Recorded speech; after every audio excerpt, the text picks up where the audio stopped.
Assalamualaikum warahmatullahi wabarakatuh. Waalaikumsalam warahmatullahi wabarakatuh. Mari teman-teman, sebelum kita mulai kegiatan konseling kelompok pada hari ini, kita berdoa terlebih dahulu. Mungkin salah satu dari kalian bisa memimpin doa. Mungkin Mbak di samping saya. Oke, sebelum memulai konseling pada hari ini, alangkah baiknya kita berdoa menurut agama dan kepercayaannya masing-masing. Berdoa dimulai. Berdoa selesai. Terima kasih. Hai teman-teman semua. Hai. Gimana nih kabarnya hari ini? Alhamdulillah. Baik Bu. Oke, sesuai dengan yang Ibu sampaikan atau informasikan kemarin, hari ini kita akan melaksanakan konseling kelompok ya. Ya. Oke teman-teman, sebelumnya udah pada kenal atau belum? Belum. Oke, kalau belum kita perkenalan terlebih dahulu ya. Ya. Mungkin dari Mbak. Saya aja. Oke. Silahkan perkenalkan, bisa sebut nama sama kelas sama hobinya. Perkenalkan, nama saya Sylvia Cindy Adadita. Saya dari kelas IPA 1. Hobi saya apa ya? Hobi saya tidur sih kayaknya. Bisa disebut panggilannya? Sylvia. Sylvia. Saya perkenalkan, nama saya Aula Zahra, bisa dipanggil Lala. Saya dari kelas IPA 4. Hobi saya nonton anime. Oke, Mbak Lala. Oke, selanjutnya mungkin Teman-teman, perkenalkan, nama saya Putri Febrianti. Saya dari kelas 11 IPA 1. Hobi saya random sih, kalau misalnya lagi itu bisa ngapain aja. Oke. Produktif ya. Ya nggak produktif banget sih, bisa aja. Halo teman-teman, perkenalkan, nama saya Melina Indah Santri. Saya kelas IPA 9. Mungkin hobinya olahraga ya. Oke. Boleh, boleh. Ya, atlet. Sehat ya, pantas nggak gendut. Oke, sampai Saya sini. nggak sehat berarti ya. Oke, sampai sini kalian semua sudah pernah ikuti konseling kelompok belum ya? Belum. Oke, kalau belum, Ibu akan menjelaskan sedikit apa itu konseling kelompok. Nah, dalam konseling kelompok ini kita akan membahas suatu permasalahan dari kalian semua yang nantinya pastinya dipilih salah satu ya. Nggak, ya mungkin untuk masalah yang lain bisa diselesaikan setelah salah satu itu nanti diselesaikan. Terus nanti caranya kita selesaikan secara dinamika kelompok ataupun secara bersama-sama. Seperti itu. Nah, mungkin sampai sini kalian semua sudah siap atau belum? Siap. Oke, kalau sudah siap, kalian semua bisa menyebutkan permasalahan apa sih yang sedang kalian hadapi saat ini. Mungkin dari Mbak Sylvia dulu. Dari saya. Kalau permasalahan saya sih kurang bisa mengatur waktu buat istirahat. Oke, kurang bisa mengatur waktu. Terus mungkin dari Mbak Lala. Kalau saya lebih ke motivasi belajar, saya agak mulai berkurang. Oke, motivasi belajar. Mungkin dari Mbak Meli. Kalau saya mungkin boros ya Bu, kayak mengatur keuangannya itu susah. Oh, kurang bisa manajemen Hmm. keuangan. Dari Mbak Putri. Kalau saya sebenarnya masalah tuh banyak ya, cuman mungkin yang paling mengganggu itu rasa percaya diri sih. Oke, Menurut saya. kurang percaya diri gitu ya, Mbak ya. betul. Kalian semua kan sudah mengungkapkan permasalahan yang kalian hadapi nih. Mungkin kita pilih salah satu masalah mana sih yang paling urgent ataupun harus segera dientaskan ataupun harus segera dibantu untuk diselesaikan. Menurut kalian semua permasalahan siapa? Kalau saya Mungkin dari Mbak Putri ya Bu. Alasannya? Karena mungkin semua itu mengalami ya Bu, Ya. pernah merasa kurang percaya diri. Oke. Mungkin ada alasan lagi? kayaknya ya itu sih rata-rata pernah ngalamin, dan sebagian umum kan sebagian besar masalahnya tuh itu. Oke, kalau begitu apakah Mbak Putri bersedia? Ya. Oke, kalau bersedia, saya persilahkan Mbak Putri bisa menceritakan permasalahan Mbak Putri tentang kurang percaya diri. Oke, saya cerita. Itu bisa diceritain dari penyebabnya juga nggak? Bisa. rasa percaya diri saya itu kalau sejauh ini saya sadarnya sudah mungkin dari kecil ya, karena waktu sekolah dari SD terus sampai SMA saya juga sering mengalami ya bisa dibilang bully. Kebetulan saya kan ini ya aslinya orang Jawa dan terus pernah sekolah di daerah Sumatera gitu. Otomatis kan itu lingkungannya orang Sumatera. Kalau di Sumatera itu biasanya orang Jawa itu selalu dibully kayak Jawa gitu. Tapi ya menurut saya nggak apa-apa lah ya, mungkin di Sumatera itu udah biasa kayak gitu. Nah terus waktu ketika SMA saya suka dibully karena ya mungkin karena kondisi fisik saya juga nggak yang bagus banget, nggak cantik banget kan. Seperti yang kita ketahui kalau zaman sekarang itu banyak yang memandang fisik banget tuh, sering dibully-bully. Jadi kayak kamu gini, gendut ini, hitam. Terus hal itu tuh menyebabkan saya itu jadi untuk tampil atau menunjukkan diri saya depan umum itu jadi sangat sulit. Jadi kalau misalnya lagi sekolah untuk melakukan presentasi itu tuh benar-benar kayak harus belajar keras banget biar saya itu jadi kayak bisa menampilkan menampilkan presentasi saya itu dengan baik. Tapi karena hal-hal yang sering saya alami itu jadi membuat saya berkurang, dan kalau misalnya tampil di depan kelas aja itu tuh bikin saya tuh kayak gemeter, sampai ngomong itu aja kayaknya agak susah gitu. Terus kalau ketemu orang baru juga suka berpikir kayak orang ini nanti suka nggak ya sama saya gitu, saya kelihatannya baik nggak ya gitu.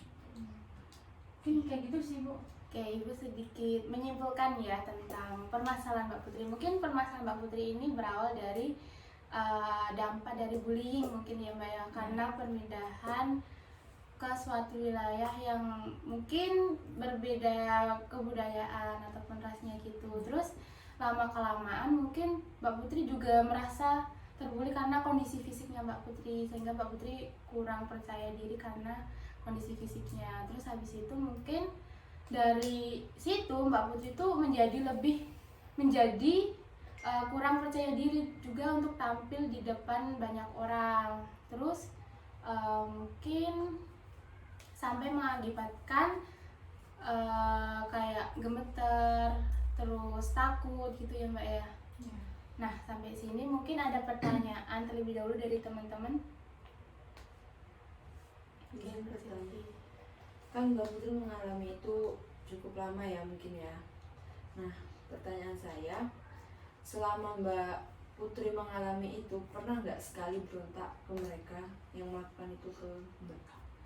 Enggak, saya tipe orang yang sabar, yang ya kalau menurut saya itu udah yang paling sabar. Jadi kalau orang mau ngapain, mau ngomong apa, saya tuh kayak ya udah nggak apa-apa gitu. Jadi tipe orang yang memendam juga sih, nggak bisa cerita sama siapa-siapa. Berarti nggak pernah ngelawan kayak kamu gini sekalipun gitu? Nggak ada niat Nggak. gitu untuk membalas. Enggak. Oke, mungkin ada yang ingin bertanya lagi?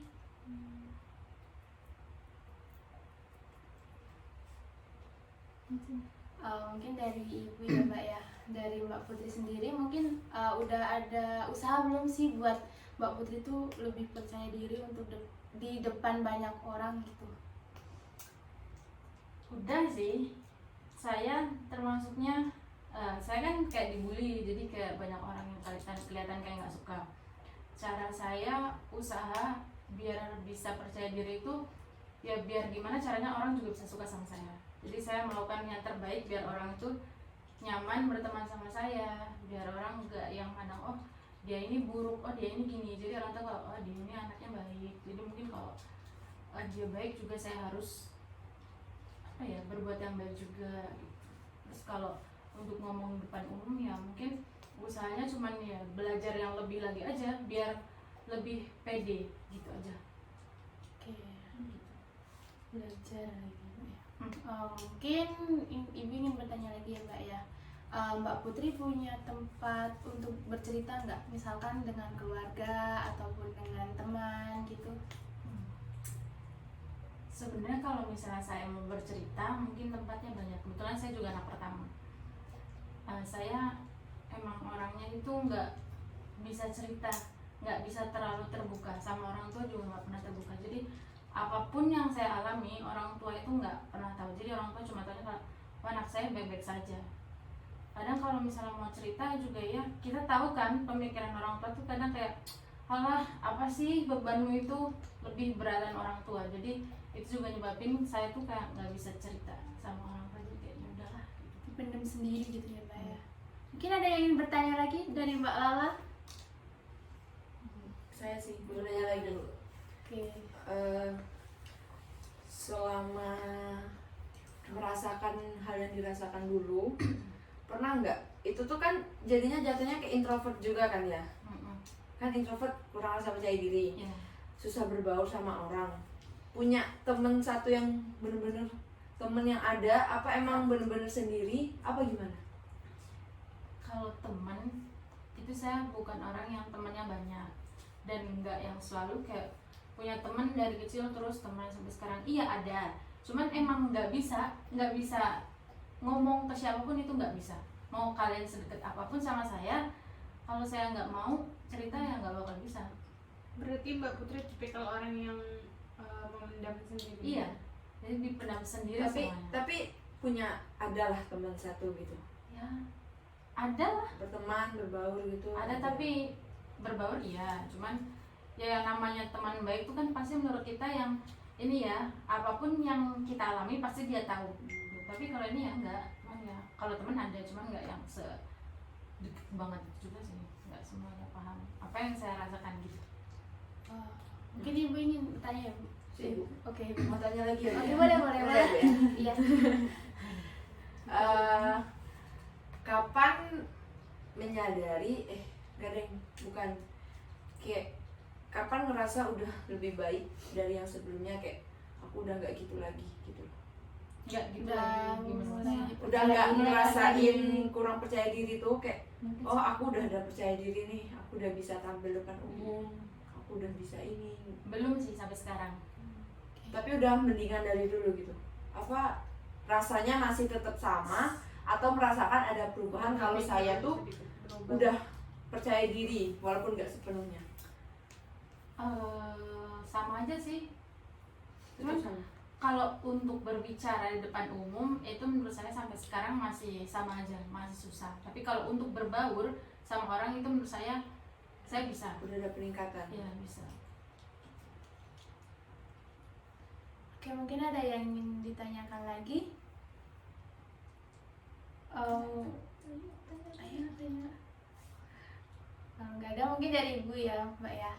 Mungkin selain dari adanya bullying, terus kan Mbak Putri ini lebih suka memendam semuanya sendiri gitu kan. Tapi kan itu juga dapat berdampak pada kurangnya percaya diri terhadap orang lain. Nah, mungkin ada nggak sih dampak lain selain dari bullying tadi gitu loh? Mungkin contohnya aja, Mbak Putri ini pernah cerita nih sama temennya, terus temennya tuh nggak bisa dipercaya ataupun malah menyebarkan cerita Mbak Putri kepada orang lain tanpa izin gitu, atau apa? Kalau itu saya belum ngalamin sih Bu, soalnya emang nggak pernah cerita sama siapa-siapa. Jadi nggak ngerasa kayak oh saya sudah cerita nih sama dia, terus orang tuh cerita sama si B nah gitu. Nggak sih Bu. Oke, kalau begitu, di sini ada yang ingin ditanyakan lagi? Tanya lagi lah. Ah, Tanya lagi ya. boleh. sama sih ini konsepnya. Pengaruh dari bullying ini ke mental health-nya 9,5. 9,5. Jadi Tinggi kayak ya. emang ngaruh banget gitu ya. Ngaruh dan pernah ngalamin. Gak apa-apa ya cerita. Iya. Pernah, mungkin karena kan banyak yang bilang nih kalau misalnya kita kebanyakan memendam itu mempengaruhi mental, terus bisa masuk rumah sakit. Saya pernah masuk IGD tengah malam karena nggak tahu ya karena apa, cuman kan sekarang Depresi loh. anxiety sih kayaknya. Kecemasan. sampai anxiety itu kan kayak kecemasan, nggak tahu tiba-tiba tuh kayak jantungnya tuh kayak aneh, jadi kayak deg-deg-degan gitu, terus asalnya ini kenapa, terus jadi kayak sulit nafas, sampai kayak badannya tuh dingin, terus gemeter, sampai nggak bisa ngendaliin tubuhnya nih, terus sampai kayak hampir mau pingsan gitu, dan itu tuh bawaannya nangis terus. Kayak panik gitu. Iya, panik gitu, kayak kalau ditanya kenapa nggak tahu kenapa tiba-tiba kayak gitu, tapi nanti pasti ujung-ujungnya cerita, oh, saya kenapa gitu, cerita gitu. Dan itu biar enakan harus nangis sih, nangis banget baru enak rasanya. Pernah nggak sih Mbak Putri itu merasa kayak berusaha gitu untuk meningkatin percaya diri gitu? Pernah, saya sering berusaha untuk meningkatkan percaya diri saya. Gimana caranya saya bisa ngomong depan umum, itu sering banget, tapi ya agak sulit sih. Selalu terkendala. Iya, tetap sulit. Kayak misalnya nih, kalau misalnya kita presentasi nih, biasanya kan orang ada yang presentasi ya udah nyerocos aja. Kalau saya sebelum presentasi udah kayak oh, bisa, ini bisa, saya bisa, udah belajar juga. Tapi kalau saya udah ngeliat ke depan kan banyak orang tuh di otak tuh pikirnya kayak orang tuh ngomongin saya gitu, kayak ih apa sih gitu. Iya, negatif thinking ada, namanya. nah pikirannya gitu, jadi ya nggak bisa, nanti di depan udah kayak gemeter gitu, udah mulutnya dingin badannya gitu. Oke, mungkin ada yang ingin ditanyakan lagi? Cukup kalau dari saya. Oke, sedikit yang ibu tangkap tadi ya Mbak ya. Mungkin pas saat Mbak Putri di depan umum tuh punya pikiran negatif thinking, seperti saat Mbak Putri di depan umum, kayak orang-orang di depan Mbak Putri itu malah ngomongin yang enggak ataupun Iya. ya melakukan Berbisik tentang kayak enggak lah. nah seperti mencemooh ataupun mengejek gitu ya Mbak ya. Nah, apakah itu kejadiannya tuh nyata atau enggak? Atau mungkin cuman perasaan aja gitu? Perasaan sih kayaknya, apalagi kalau misalnya kita tahu nih orang itu nggak suka sama kita, kan otomatis pikiran kita kayak dia nggak suka sama saya, jadi pasti saya di depan dia ngomong yang aneh-aneh atau menjelekan saya gitu sih. Nah, tapi saat setelah Mbak Putri misalnya saja setelah melakukan presentasi ataupun ya semacam presentasi gitu, ada nggak sih kayak applause dari mereka, apresiasi dari mereka? Apa cuman mereka tuh cuman diem atau gimana? Kalau applause itu paling ya orang-orang tertentu aja, ya orang yang netral aja mungkin sama kita. Kalau sisanya ya Oke. gitu, biasa aja. Nah, itu kan merasakan udah ada yang kasih gini gitu, misalnya habis presentasi kan, itu kayak merasa lega. Kalau dari Mbak punya kayak lega, ternyata nggak kayak yang aku pikirin. Nah, kebesokannya lagi, apakah itu akan terulang terus? Leganya bukan karena udah dikasih applause ya, leganya karena saya sudah berhasil tampil depan, mau itu tampilnya udah maksimal atau belum, seenggaknya saya udah tampil gitu. Jadi nggak karena applause, jadi ya keesokannya kalau kayak gitu terus, nggak ada perubahan apa-apa. Tetap merasakan kurang percaya diri lagi, Iya. meskipun kemarin sudah merasa lega gitu ya Mbak. Tetap. Oke, sampai di sini ada yang ingin bertanya lagi? Cukup. Oke, kalau cukup, Ibu akan memberikan kertas kepada Mbak Putri ya. Nah, kertas ini terserah Mbak Putri deh, mau disobek atau mau dilipat, mau diapain. Yang penting nanti Mbak Putri itu bisa mengekspresikan ketika Mbak Putri saat ada di depan banyak orang. Paham nggak? Kalau gitu. Nah, ini ekspresi saat di depan banyak orang atau apa Iya. yang udah terjadi sama saya? saat di depan banyak orang saja, karena yang mengakibatkan kurang percaya diri Mbak itu loh.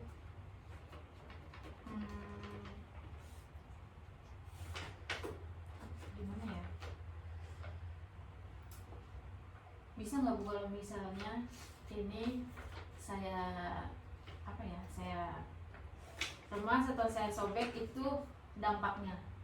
Boleh, nanti Boleh. bisa diceritakan dari mau dibuat apa sih kertas ini, terus nanti Mbak Putri bisa cerita kok saya buat begini tuh kenapa gitu loh. Ekspresikan aja Mbak.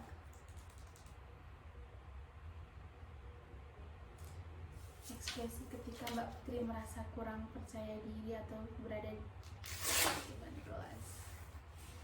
Oke, bagi dua ya. Jadi mungkin bisa diceritakan. Kenapa saya bagi dua?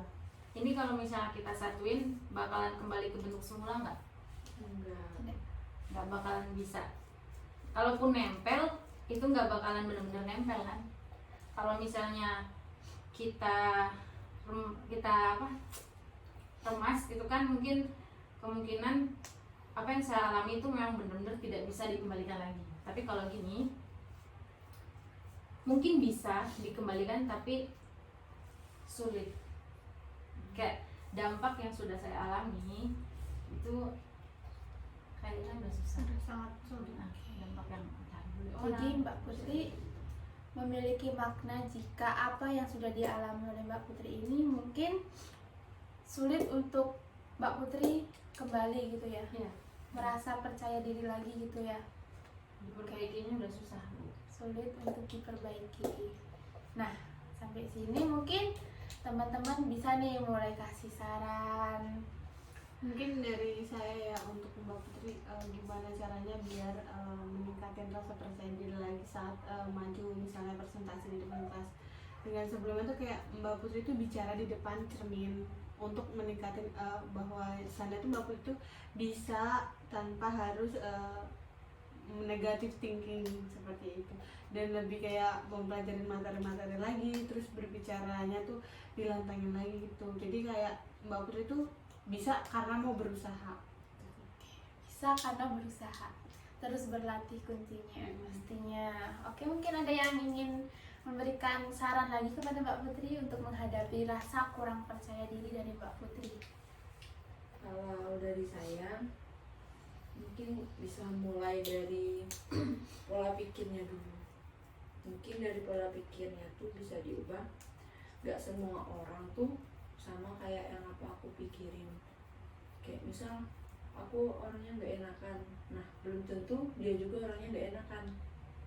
Jadi tuh kayak gak semua orang tuh sama kayak kita ya, dan sebenarnya butuh satu orang buat ada di sisi kita orang tua atau teman ya, yang bisa memotivasi kita atau mendengarkan sedikitnya. Karena mungkin kalau menurut saya ya, ini karena terlalu dipendam ya, nggak cerita sedikit pun ke orang tua ataupun ke teman.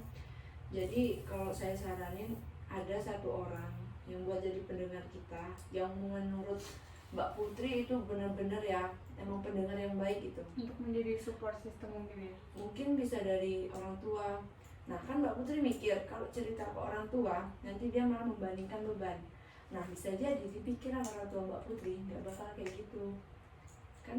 Kalau cerita mana tahu orang tua kita malah lebih support, enggak nak kamu nggak gitu, kamu udah hebat apa gimana gitu kan. Jadi ya butuh sama entah teman atau orang tua. Lebih untuk berpikir positif dan merubah mindset juga dalam pola pikir untuk lebih, dan juga lebih terbuka mungkin dengan orang lain dan mulai, Terutama orang tua. nah terutama orang tua. Oke, mungkin ada yang kasih saran lagi. Kalau saya cukup dulu sih Bu, karena kurang lebih lah sama kayak Mbaknya.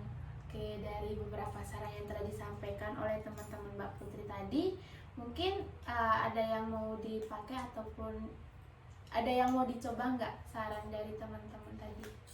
Mungkin bisa dicoba semua sarannya. Saya juga berusaha untuk jadi orang yang terbuka, tapi mungkin sampai sekarang masih belum bisa sih Bu. Tapi nanti insya Allah saya coba lagi biar bisa terbuka sama orang-orang terdekat saya. Oke, mungkin untuk kedepannya Mbak Putri mau ngapain untuk merubah agar lebih percaya diri lagi? Tadi kalau kayaknya sih saya mau berusaha untuk pertama ubah pola pikir saya juga kayak yang disampaikan mbak-mbaknya, biar apa ya, biar lebih positif lagi, biar nggak beranggapan kalau semua orang itu nggak suka sama saya atau orang-orang itu selalu menjelekan saya. Mungkin kalau misalnya saya sudah merubah pola pikir saya baru bisa terbuka sama orang-orang terdekat saya. Baru bisa mempraktekannya. Iya. Tapi sampai saat ini nih Mbak Putri udah mulai percaya nggak sih kalau setiap orang tuh nggak sama? Maksudnya nggak sama kayak orang-orang dahulu yang pernah membuli Mbak Putri gitu loh. Ya, udah mulai ada pikiran kayak gitu sih Bu. Karena sekarang orang-orang di sekitar saya alhamdulillah nggak yang seburuk itu. Oke, jadi Mbak Putri yakin ya bisa merubah diri Mbak Putri untuk lebih percaya diri mungkin dengan kondisi fisik ataupun semua kondisi yang membentengi Mbak Putri untuk berinteraksi dengan dunia luar ya. Yakin ya? Oke, dan teman-teman sudah dengar ya kalau Mbak Putri udah mulai yakin terus maulah untuk berkembang untuk lebih memiliki kepercayaan diri ya Pak ya. Oke, kalau begitu mungkin untuk selanjutnya nih dari kan ada saran dari Mbak Sylvia tadi ya, mungkin untuk lebih bercerita dengan lebih terbuka dengan orang lain ataupun jangan memendam masalah sendiri. Nah mungkin mau dicoba nggak sama Mbak Putri? Insya Allah ya Bu, saya coba buat bisa cerita sama orang yang terdekat saya biar nggak memendam. Ya dari yang sudah saya alami kan karena mungkin kebanyakan memendam juga sempat sampai masuk ini kan ya, mungkin dari itu juga saya bisa belajar kalau saya harus bercerita sama orang-orang terdekat saya biar enggak kambuh lagi. Oke Mbak Putri, sampai saat ini mungkin makna apa sih yang dapat diambil oleh Mbak Putri dari semua yang telah diceritakan tadi? Mungkin contohnya saja maknanya yang mungkin saya harus lebih percaya diri dan jangan terlalu berpikir negatif terhadap lingkungan saya ataupun apa. Makna yang saya dapat itu yang pertama tadi juga kan ada sarannya untuk merubah pola pikir saya, itu mungkin maknanya juga biar saya ambil biar saya lebih positif juga pikirannya.